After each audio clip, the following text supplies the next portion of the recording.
Buen día. La verdad que siempre es hermoso poder venir, compartir, estar con los hermanos, estar en mi casa. Disfruto mucho de poder estar acá. Siempre está en nosotros poder venir todos los domingos, pero bueno, no es fácil, no es sencillo. Muchas veces tenemos comunión con los hermanos de Domínguez, y las reuniones allá son los sábados a la noche, y por ahí terminamos teniendo comunión a veces, terminamos un poco tarde, así que después cuesta levantar los chicos, pero siempre buscamos de poder estar.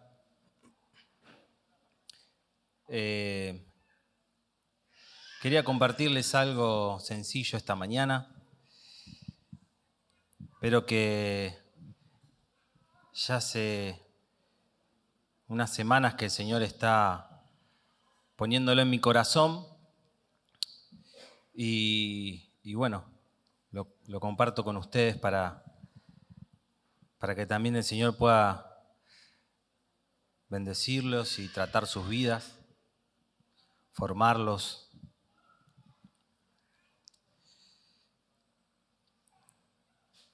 No sé si ahí Mariano puso una imagen.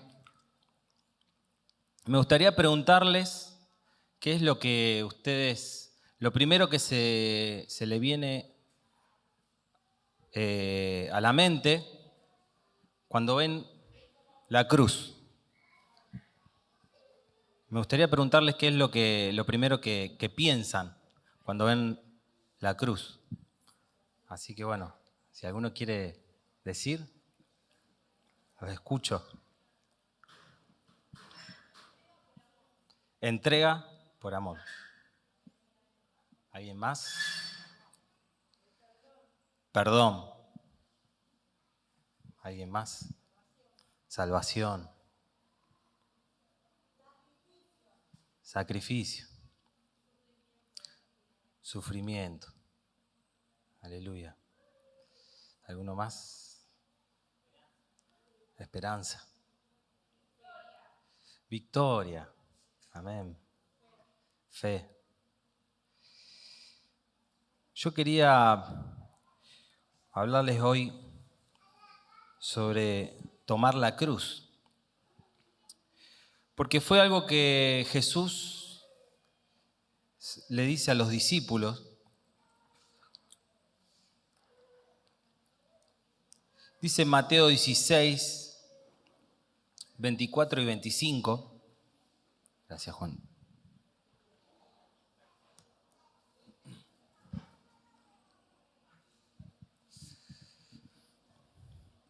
Entonces Jesús dijo a sus discípulos: si alguno quiere venir en pos de mí, niéguese a sí mismo, tome su cruz y sígame. Porque todo el que quiera salvar su vida, la perderá, y todo el que pierda su vida por causa de mí, la hallará. Bueno, es un texto que leemos mucho, que lo hemos leído mucho y lo vamos a seguir leyendo, ¿no? Pero me pregunto esto, ¿qué significa, el verdadero significado de tomar la cruz? Porque muchas personas he escuchado que lo interpretan la cruz como una carga que deben llevar en sus vidas, ¿no? Quizás una relación tensa, un trabajo ingrato, a lo mejor una enfermedad física, que a lo mejor de nacimiento o en algún momento lo padecieron, ¿no? Y con orgullo autocompasivo dicen: esa es mi cruz, la que tengo que llevar. Esta enfermedad es mi cruz, o este trabajo. Pero en realidad no es lo que Jesús quiso decir cuando dijo: tomen su cruz y sígame. Nosotros hoy lo vemos a esta cruz como un símbolo valioso de expiación, perdón, gracia y amor. Y hemos estado nombrando recién cuántas cosas que se nos vienen a la mente cuando vemos una cruz. Pero en los días de Jesús, la cruz representaba algo totalmente distinto. Cuando Jesús llevó su cruz hasta el Gólgota para ser crucificado, nadie estaba pensando en la cruz como un símbolo de una carga que había que llevar. Para una persona en el primer siglo la cruz significaba una cosa, y solo una sola cosa: la muerte por la forma más dolorosa y humillante que los seres humanos podrían desarrollar. No cualquiera moría así. Por lo general eran los peores, porque no solamente el fin era la muerte, sino que en medio de ese final de la muerte había un camino de humillación. Sabían que cuando cargaban esa cruz, que era donde iban a morir, y caminando hacia el Gólgota, en ese momento había humillación, había desprecio, había tortura. Y la gente veía esa imagen de la cruz como un rechazo. No era algo lindo, no era algo bonito.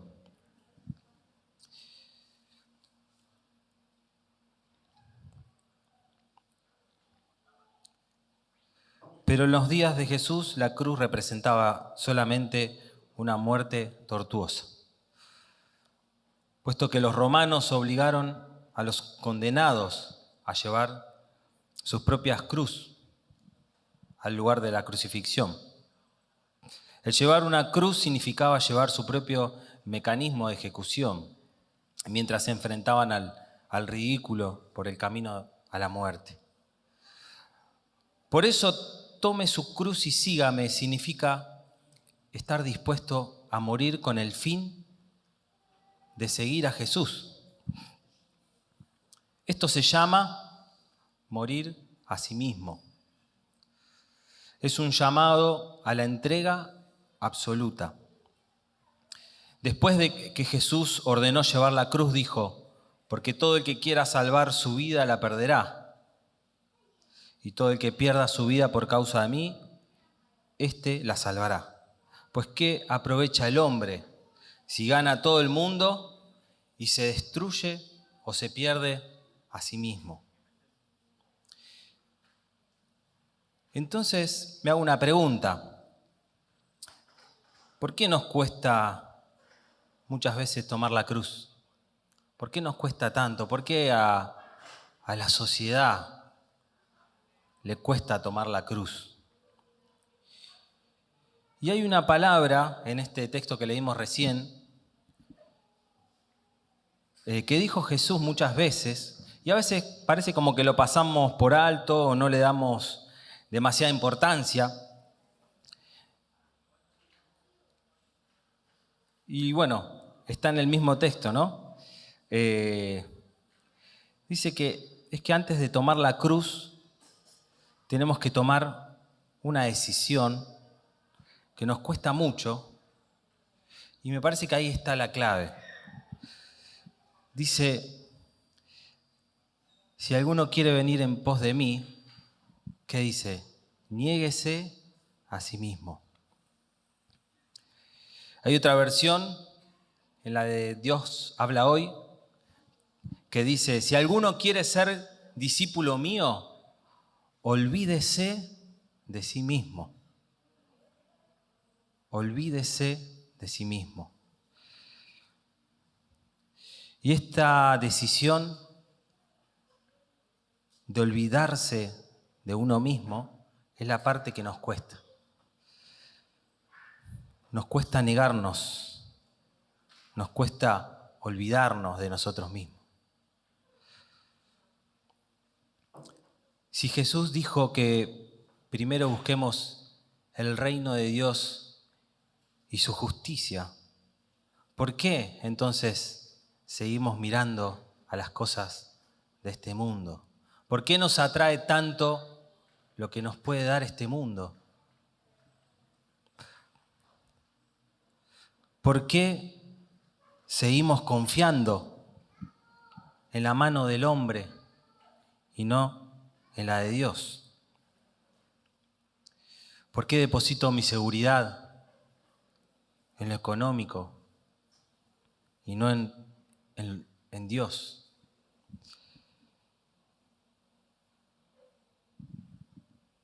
Tuve una situación hace un tiempo que la recuerdo ya hace, algunos años. Nosotros tuvimos a mi primer hijo, nuestro primer hijo con Puli, a Giovanni. Lo tuvimos con una muy buena obra social y buscamos un buen médico, pagamos lo que había que pagar, por ahí algunos piden un plus. Fuimos a un buen hospital privado y la verdad que, recordaba un poco que salió todo perfecto, todo lindo. El Señor nos regaló un hijo hermoso, nos prestó. Y al poco tiempo empezamos a tener algunas situaciones económicas. No pudimos seguir pagando la obra social y venía Francesco en camino. Y estábamos haciendo un control y cuando llegamos a la entrada nos dijeron que la obra social ya no la teníamos más.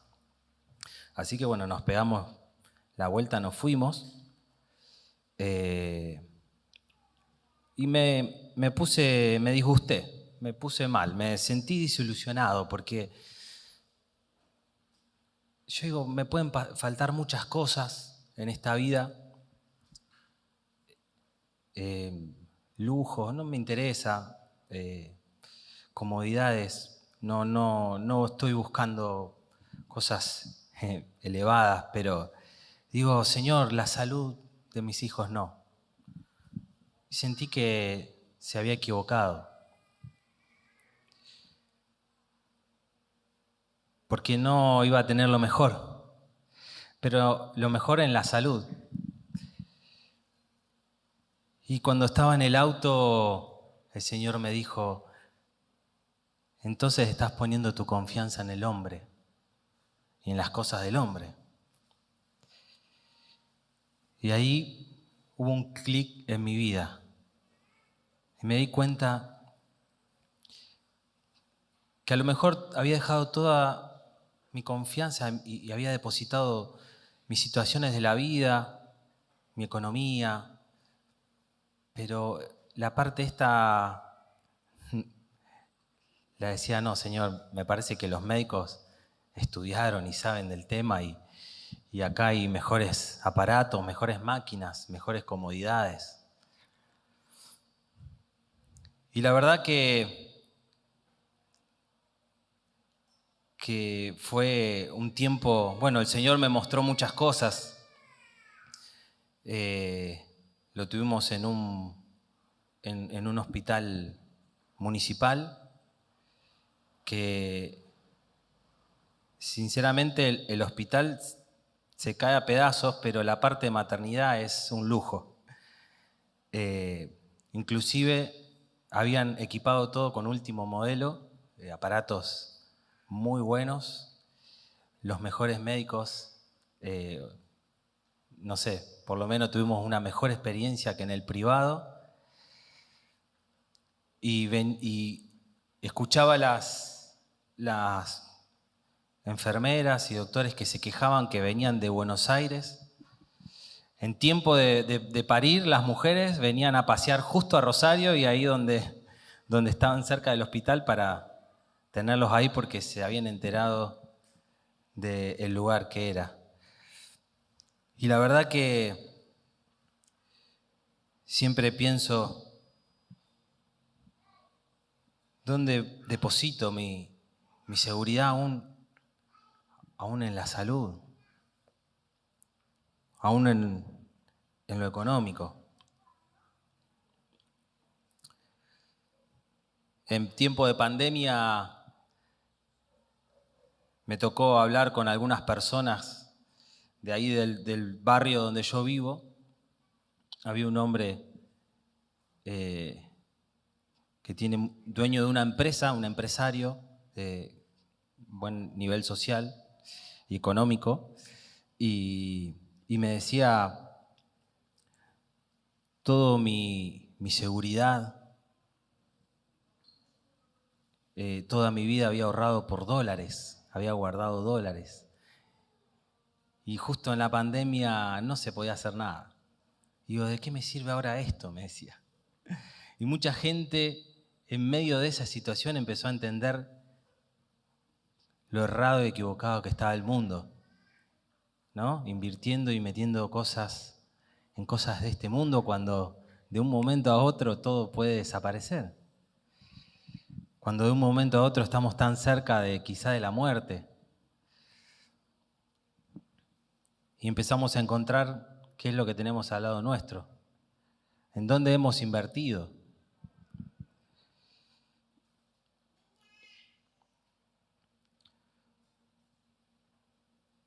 Porque mis metas, mis sueños, mis anhelos están fijadas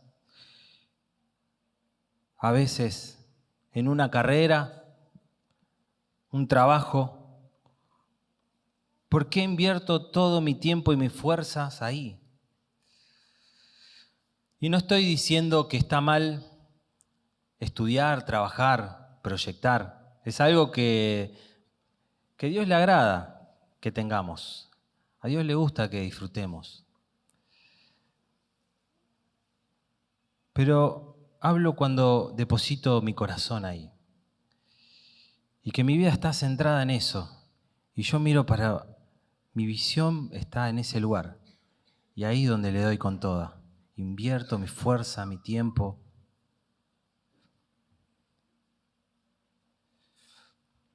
Y aún así muchos dicen, mi corazón no está puesto ahí, solamente es mi trabajo, mi responsabilidad, es lo que tengo que hacer.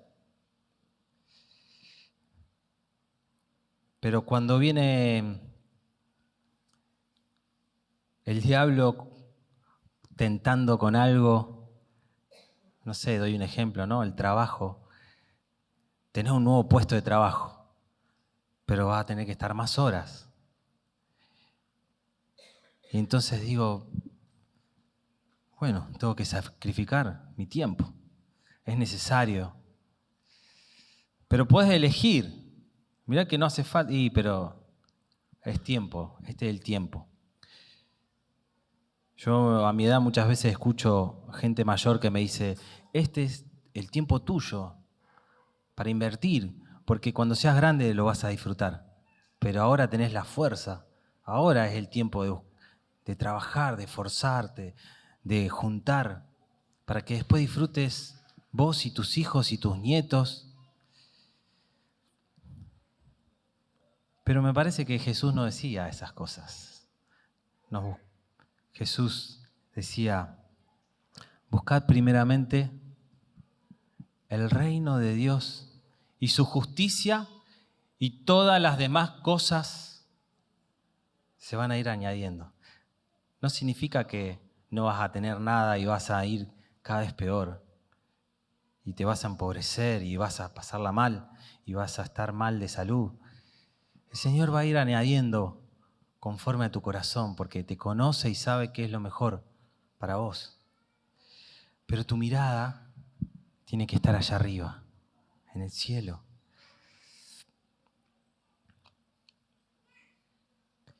Entonces me pregunto y me hago otra pregunta. ¿Quién es Cristo para que yo pueda dejar toda mi vida en Él? ¿Quién es Cristo para que yo pueda depositar mi vida en Él? San Juan 6, 60 al 69.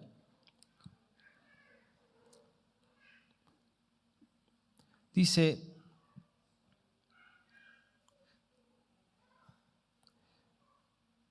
al oírlas, muchos de sus discípulos dijeron: dura es esta palabra, ¿quién la puede oír? Sabiendo Jesús en sí mismo que sus discípulos murmuraban de esto, les dijo: ¿esto os ofende? Pues qué, si vieres al Hijo del Hombre subir a donde estaba primero. El Espíritu es el que da vida y la carne para nada aprovecha. Las palabras que yo os he hablado son espíritu y son vida. Pero hay algunos de vosotros que no creen, porque Jesús sabía desde el principio quiénes eran los que no creían y quién le había de entregar. Y dijo: por eso os he dicho que ninguno puede venir a mí si no le fuera dado del Padre. Desde entonces, muchos de sus discípulos volvieron atrás y ya no andaban con él.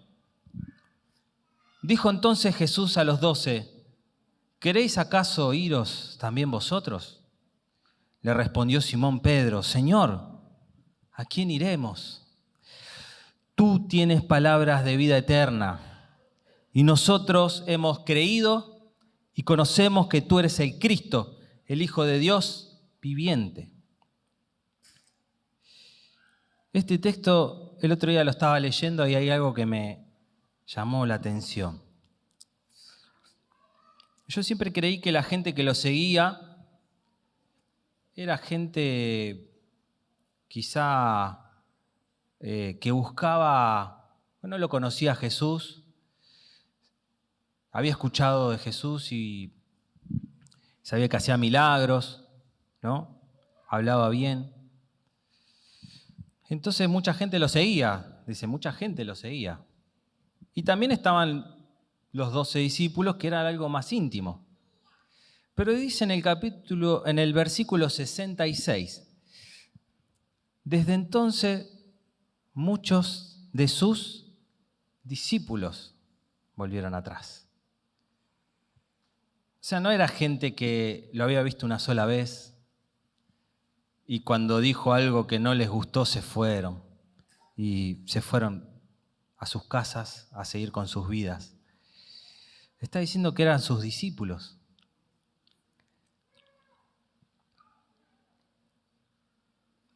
Que habían visto milagros, que quizá una palabra de Jesús le había llegado al corazón y había hecho que ellos lo siguieran y quisieran estar con él y pasar más tiempo. Eran discípulos. El tema acá es que muchas veces quizá no tomamos la dimensión de entender a quién estamos entregando nuestras vidas.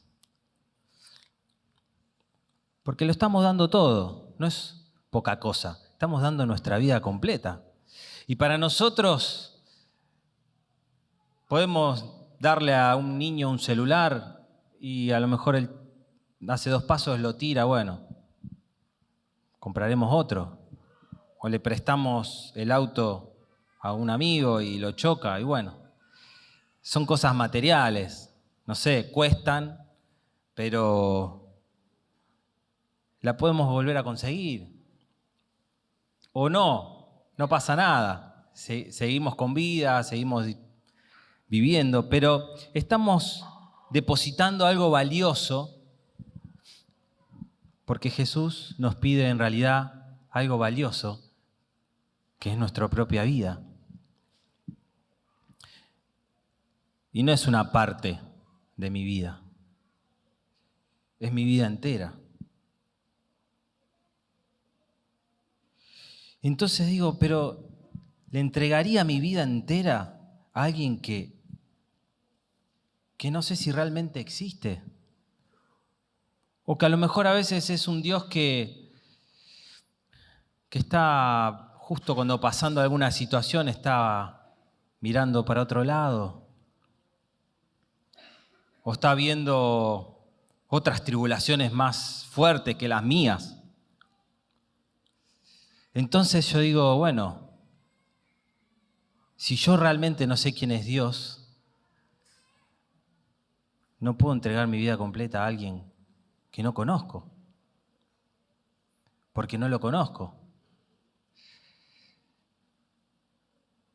Entonces Jesús le preguntó a sus discípulos, los 12, ¿y ustedes qué van a hacer? Pero Pedro realmente sabía quién era. Pero ¿saben por qué Pedro sabía quién era? Pedro había tenido un encuentro con Jesús, o quizás lo había escuchado, pero en la pesca milagrosa se da cuenta de realmente quién es. ¿Y saben cómo se da cuenta? Cuando cae de rodillas a Jesús. No era uno más, no era una persona más. Cayó de rodillas ante su presencia, porque sabía dónde estaba y de quién estaba delante.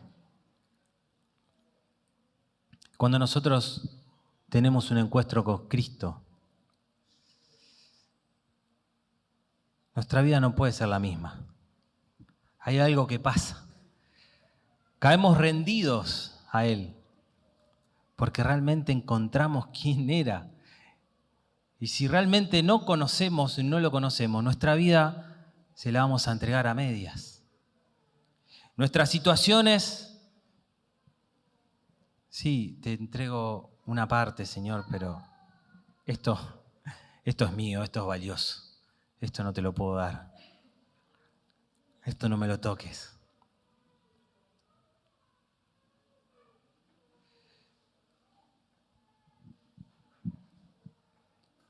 Hace unas semanas seguramente estuvieron hablando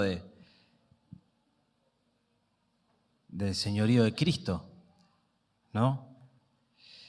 Y hablaban lo que significaba Kyrios. La palabra Kyrios, muchos antes de conocer al Señor no la conocíamos.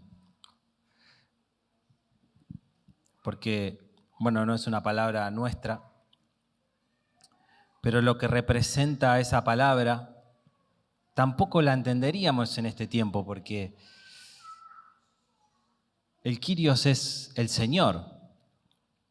Y el Señor, en una época en donde había esclavos, había patrones, no se podía cuestionar nada.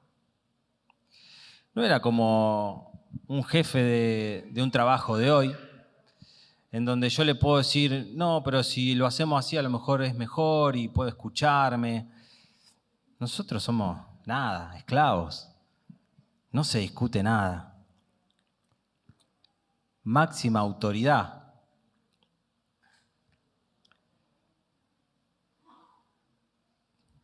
Soberano significa que está sobre todo. Por eso nosotros entendemos, digo, voy a discutir con alguien, con un Dios que realmente sabe todas las cosas. ¿Le voy a decir cómo tiene que hacer las cosas? Porque para mí, si la hace de esa forma es mejor.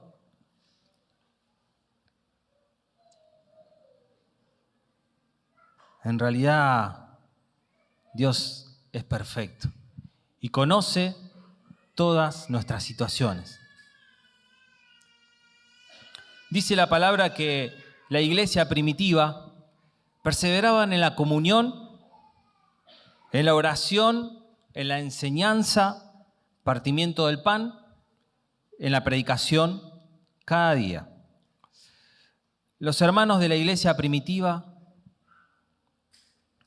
a pesar de todos sus compromisos y obligaciones, cambiaron el ritmo, su programa de vida diaria, cambiaron sus prioridades, Hubo una revolución en sus vidas. Y es que habían reconocido a Jesucristo como el Señor de sus vidas. Y ahora te pregunto, hermano, ¿tuviste esa revolución alguna vez? ¿Por qué hizo que la iglesia primitiva tuviera este cambio tan fuerte? Era una iglesia más, pero pasó algo. Hubo una revolución en donde ya no volvieron a ser los mismos. No eran igual que las otros creyentes.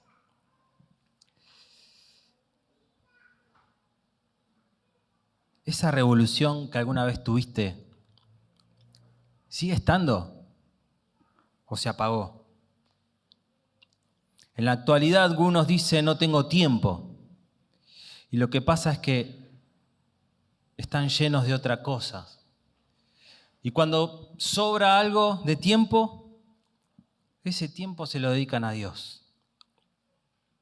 Pero Dios no quiere sobras, quiere las primicias, lo mejor, lo de más valor, lo que más cuesta. Eso es para Dios. Estaba viendo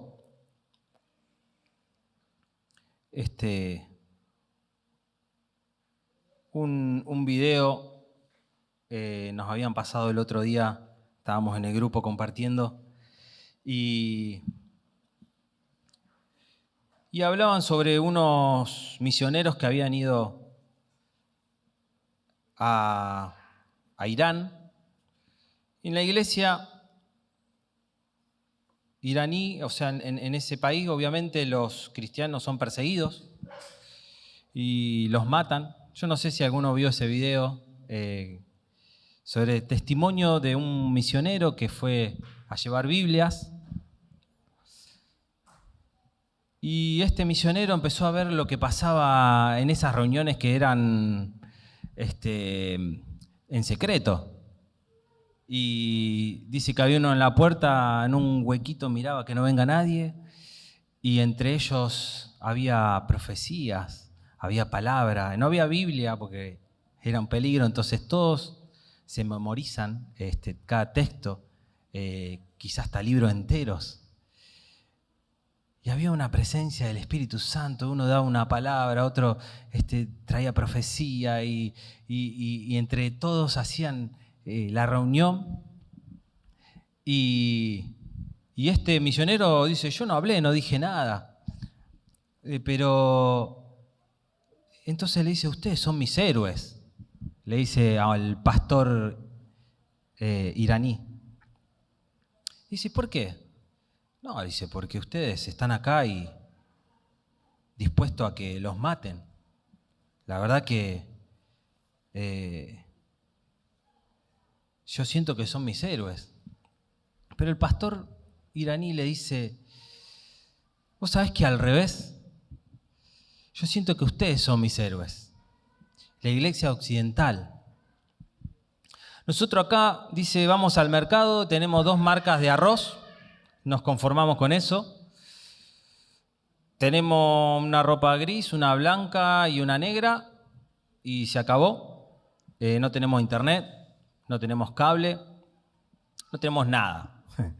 El único que me puede matar, dice, es el gobierno. Pero ustedes, dice, para nosotros son nuestros héroes, porque ustedes tienen todo servido, tienen todo a mano. Abren el teléfono y ¿qué hay? Pornografía, que los están acechando. Salen a la calle y todo el tiempo le están queriendo vender cosas y tienen la capacidad de endeudarse. Y tienen un montón de oportunidades. El pecado está servido. Y a pesar de todo esto, ustedes siguen siendo cristianos. En una sociedad que les da todo. Y dejan todo de lado para seguir a Cristo. Dice, yo no sé si duraría 2 semanas. Dice, el enemigo de ustedes es mucho peor que el nuestro, le decía este pastor. A nosotros nos mata un policía, lo vemos. Y a ustedes los mata un montón de cosas que no pueden ver. Y esto es real. Estamos en una sociedad donde se nos ofrece todo. ¿Y cuáles son las amenazas para un cristiano de hoy? En donde vivimos. Bueno, obviamente no creo que sea la muerte porque no está prohibido el cristianismo. Pero una amenaza a un cristiano puede ser la comodidad. Prefiero llegar a casa, estar con mi familia, estar con mis hijos. Pero hay que salir a predicar, hay que estar en la obra. No, bueno, pero yo hago con lo que el Señor me da. Y a lo mejor se me cruza alguien en el súper y le puedo predicar la palabra, pero llego hasta ahí. Quería comentarles una historia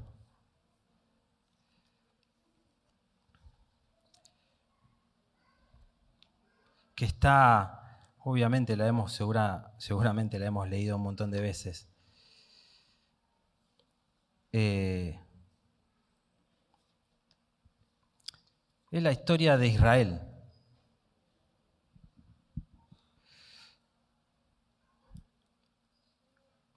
Está en Números 13-14, no lo vamos a leer porque es bastante larga, pero se las resumo un poquito. Israel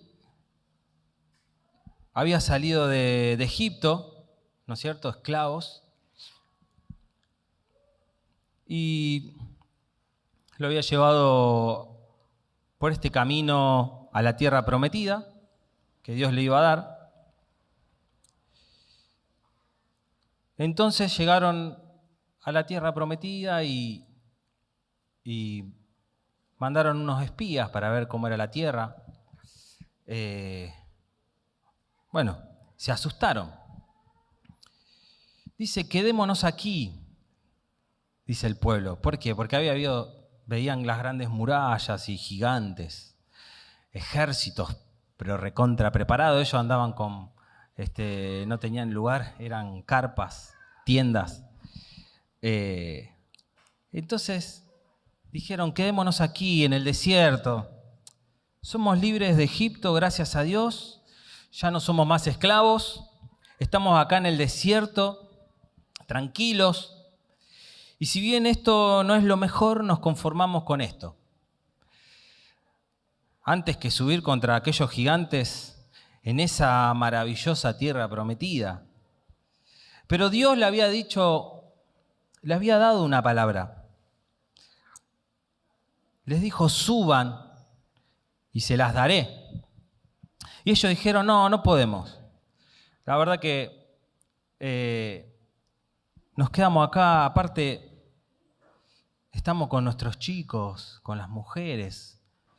Nuestros pobres niños los van a matar, ¿no? Este es el argumento del hombre no espiritual. Muchas veces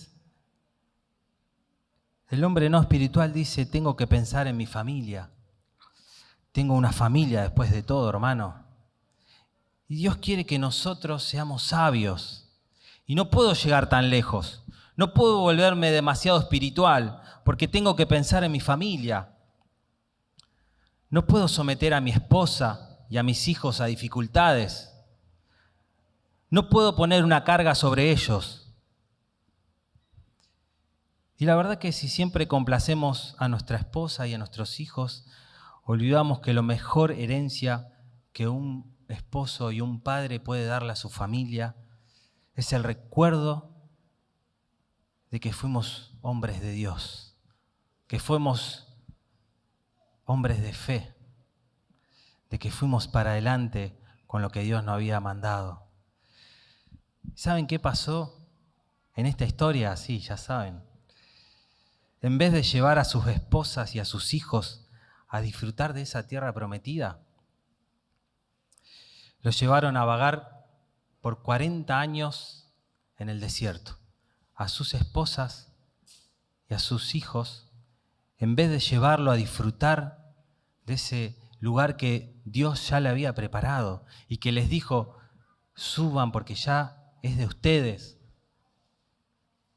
llevaron a sus familias a dar vueltas en el desierto por 40 años.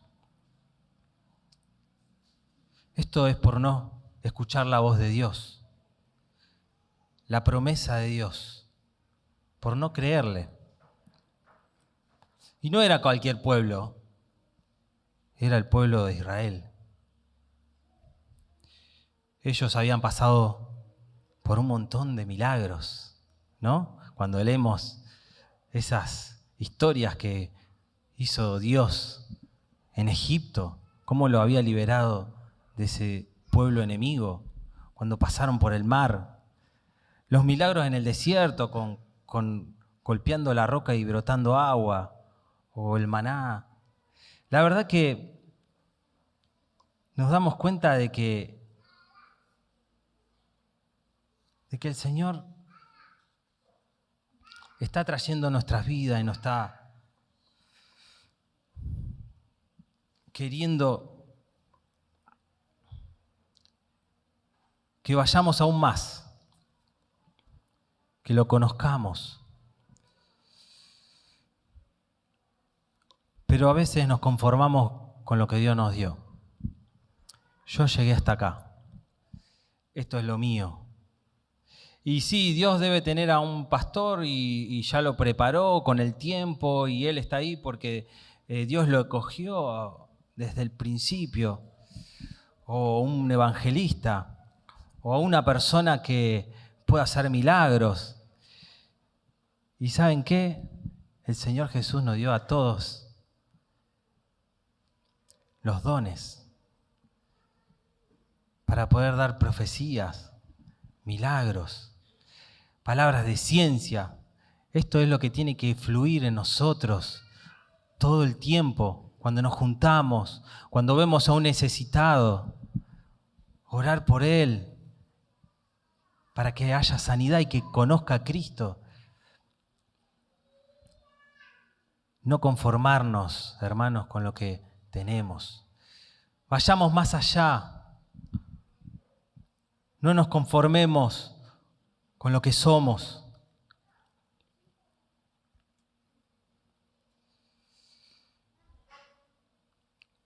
Busquemos esta revolución como la tuvo la iglesia primitiva.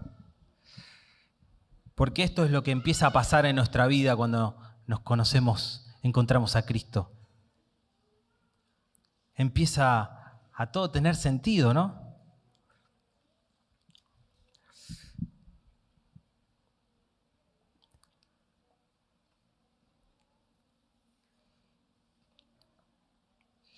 Y a veces me pregunto, ¿por qué Pablo podía soportar tantas situaciones difíciles? Estoy justo leyendo, hace unos días terminé de leer el libro de los Hechos, y me sorprendo siempre de las tribulaciones que pasaba Pablo,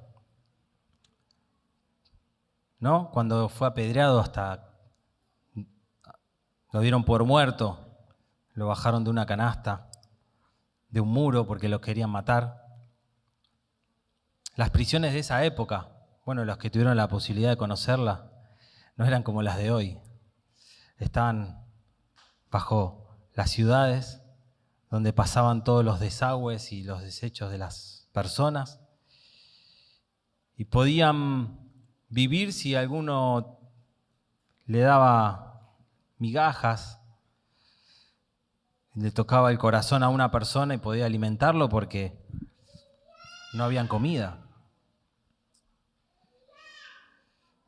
Estaba leyendo ese viaje a Roma. Digo, ¿por qué el Señor hizo pasar a Pablo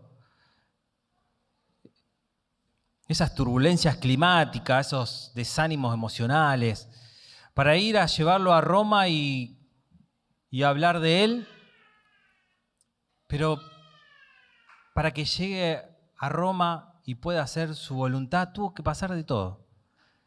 El barco se rompe, lo muerde una serpiente, estaba el desánimo, no comían por días y digo, ¿por qué? ¿Por qué soportaba tanto Pablo?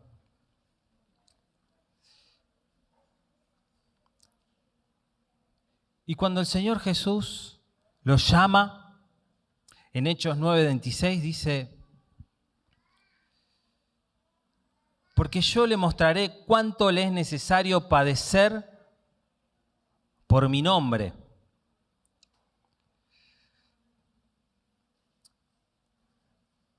Hay una versión en la Dios habla hoy, dice, yo le mostraré lo mucho que tiene que sufrir por mi causa. Y hay otra versión que dice, le voy a mostrar cuánto debe sufrir por mi nombre. Fíjense que estas palabras, cómo Jesús busca a Pablo, cómo Dios busca a Pablo. Yo le voy a mostrar cómo tiene que sufrir por mí. Yo le voy a enseñar cómo tiene que padecer. Padecer significa sentir o soportar daño físico, moral, dolor, enfermedad. O sea, un poco soportar agravios, pesares.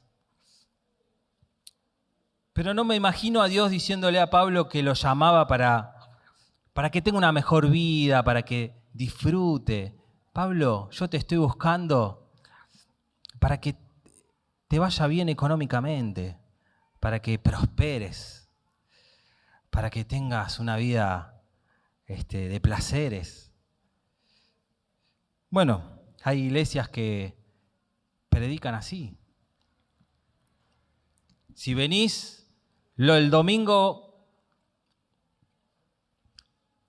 vas a encontrarte y vas a dejar de sufrir. Y te va a ir bien en todo. Y vas a gozar de buena salud. Pero Jesús no predicaba esto.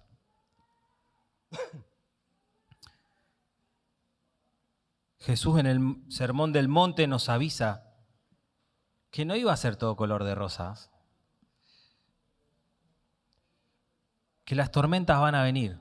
Hermanos, las tormentas van a venir, las tribulaciones van a pasar.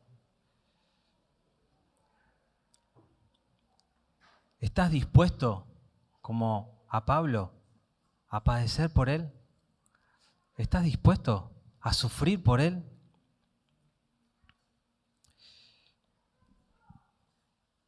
Y mi pregunta es, ¿pero por qué voy a estar dispuesto a sufrir? ¿Por qué?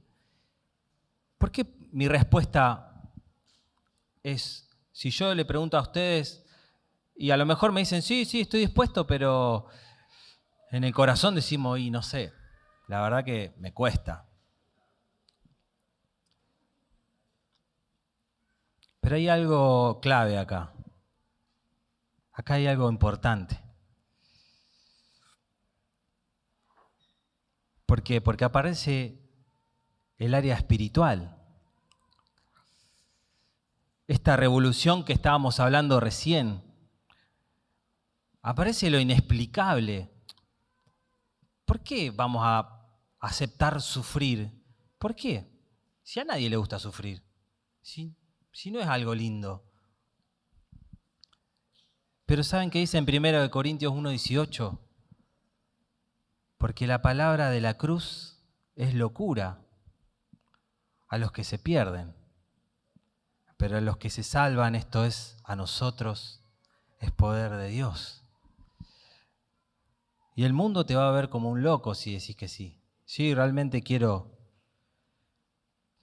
sufrir, quiero que me vaya mal. Y si te escucha una persona que no es cristiana, te va a decir, este está mal.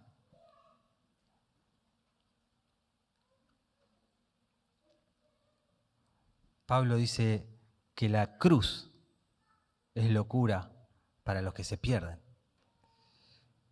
Pero a los que se salvan es poder de Dios. Y si nosotros aceptamos padecer por Cristo, es porque el Señor va a traer esta revolución a nuestra vida. Muchas veces me gusta leer a personas que han cambiado su vida rotundamente cuando conocieron a Cristo. Leemos a San Francisco de Asís, que era una persona que se deliraba la plata, pero pasó algo. Tuvo un encuentro con Cristo verdadero. Y no cambió un poquito. Y San Francisco de Asís, la verdad que era un personaje, pero bueno, es otra persona. Lo veo cambiado, ¿viste? Dejó de decir malas palabras. Tiene sus cosas todavía, pero parece respetuoso.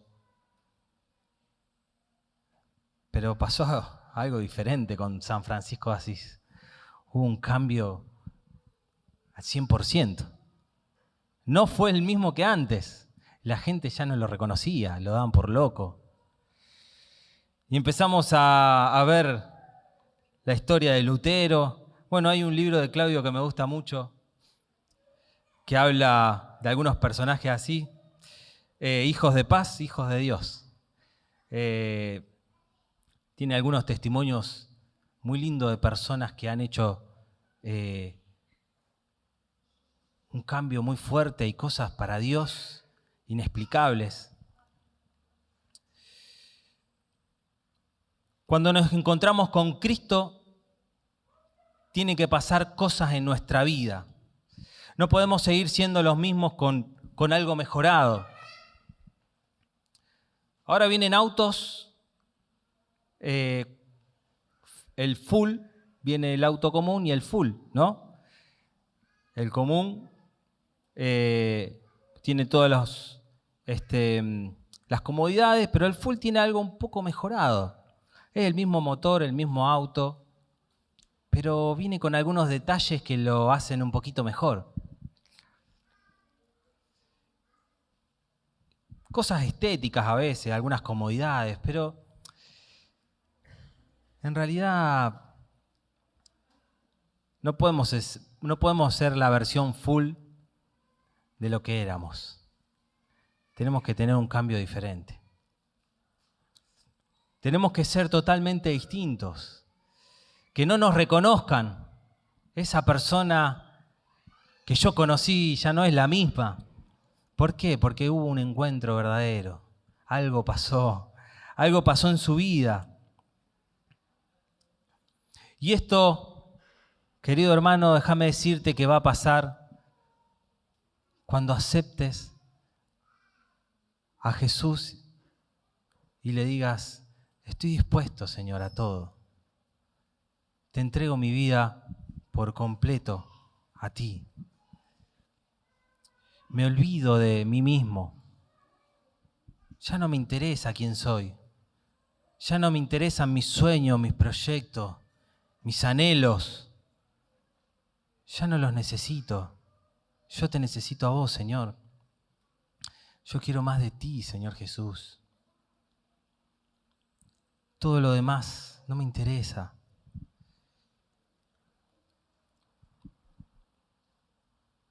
Estamos con los hermanos de Endomínguez, Acebal, Arroyo Seco.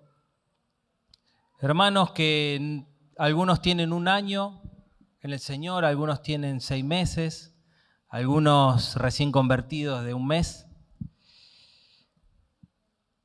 Y cuando empiezan a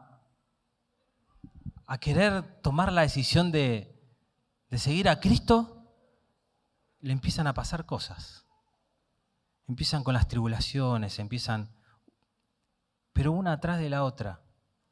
Y enseguida yo me pongo mal y digo, no, ¿por qué?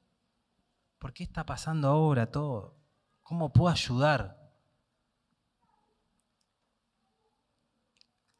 Y me empieza a agarrar este pensamiento carnal de decir, no puede ser que cuando uno se empieza a convertir y le empieza a pasar las cosas mal, claro, su pensamiento empieza a ser, pero si yo antes de conocer a Jesús me iba mejor, más vale me quedo allá, ¿para qué voy a elegir estar acá si allá estaba mejor? Bueno, era el pensamiento de Egipto, y allá comíamos carne. Éramos esclavos, pero por lo menos comíamos, disfrutábamos de nuestra familia, nuestros hijos estaban sanos. Pero empiezo a entender que no hay otra forma de que mis hermanos de Domínguez, mis hermanos de la zona allá, puedan encontrarse con Cristo si no pasan por estas necesidades, estas tribulaciones, por estas pruebas. A nosotros nos toca estar con ellos. Nos toca ser Cristo. Poner un hombro para que lloren, un abrazo, escuchar, un consuelo. Pero ellos tienen que empezar a tomar decisiones de seguirlo, dejar todo por Él. Porque mucho de lo que estamos acá fue lo que hicimos. Mucho de los que estamos acá fue lo que tomamos esa decisión. Bueno, me fui con el tiempo. Tengo más para hablar, pero no. Voy a terminar acá. La verdad que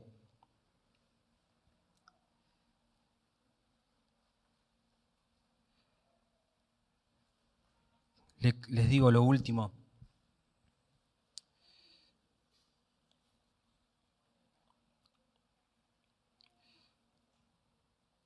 Muchos seguidores seguían a Jesús, pero de un momento a otro su popularidad se vino abajo.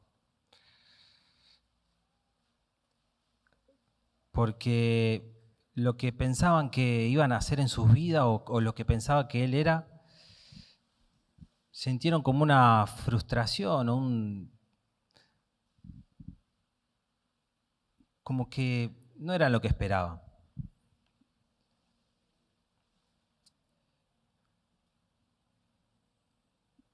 Y entonces, como hablábamos recién, muchos de sus discípulos dejaron de seguirlo. Y a veces que le rogamos al Espíritu Santo que nos llene y al mismo tiempo rechazamos la obra de Cristo en nosotros y mantenemos las cosas bien en nuestras propias manos. Sería difícil encontrar a un cristiano que no estuviera interesado en ser lleno del Espíritu Santo. Cuando vos le preguntás a alguien, ¿querés ser lleno del Espíritu Santo? Sí, enseguida, sí, por favor. Pero hay algunos cristianos que le piden a Dios que los llene del Espíritu Santo, pero cuando el Espíritu Santo comienza a mover en sus vidas, empiezan a tener un rechazo por esos movimientos, no les gusta como lo hace Dios. Quieren que Dios tome el control de sus vidas, pero al mismo tiempo quieren mantener todo bajo su propio control. El Espíritu Santo nunca llenará a un hombre o una mujer que se niega a rendirse y a entregarle a Él todo el control. Si se guarda un comportamiento de su vida y no se lo entrega al Espíritu Santo, esto le da tanto dolor que él ya no puede ir más lejos. Es como que le pusimos un freno. Quiero ser lleno del Espíritu Santo, pero hasta acá. Y el Espíritu Santo, ¿saben qué hace? Rebalsa. El Espíritu Santo inunda. El Espíritu Santo no es una pequeña medida. El Espíritu Santo lo llena todo.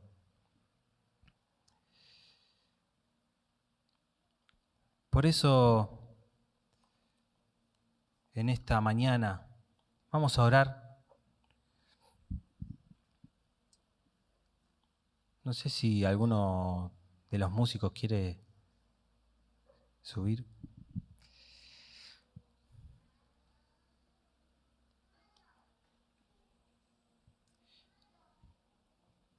Si estás dispuesto a que el Señor llene por completo tu vida, si estás dispuesto a que el Señor te rebalse con su Espíritu Santo, ponete de pie, vamos a orar. Pero hay algo importante que te tengo que decir, que para que esto pase,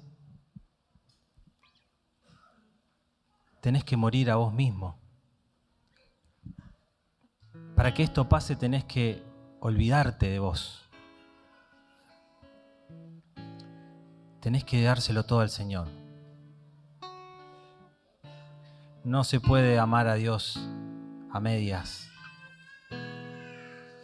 El Señor nos está pidiendo todo en esta mañana.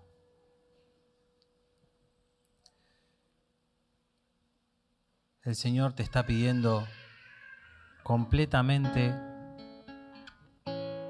tu corazón, tu mente, tus fuerzas, tus proyectos, tus sueños, tus anhelos, todo lo que está ahí adentro tuyo, el Señor te lo está pidiendo. Entrégamelo. Entrégamelo a mí. ¿Alguna enfermedad? ¿Algún dolor? Entrégamelo a mí. ¿Alguna situación en el trabajo? Entrégamelo a mí. Y el Señor va a empezar a llenar en esta mañana con su Espíritu Santo. Aleluya, Señor, gracias. Señor, te entregamos todo a ti, Señor. Está en las mejores manos. Se la entregamos a un Dios real.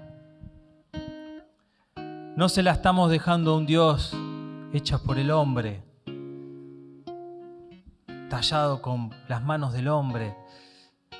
Estamos entregando nuestra vida completa a un Dios real, a un Dios que está sentado en el trono, a un Dios que está reinando, a un Dios que todo lo ve, soberano,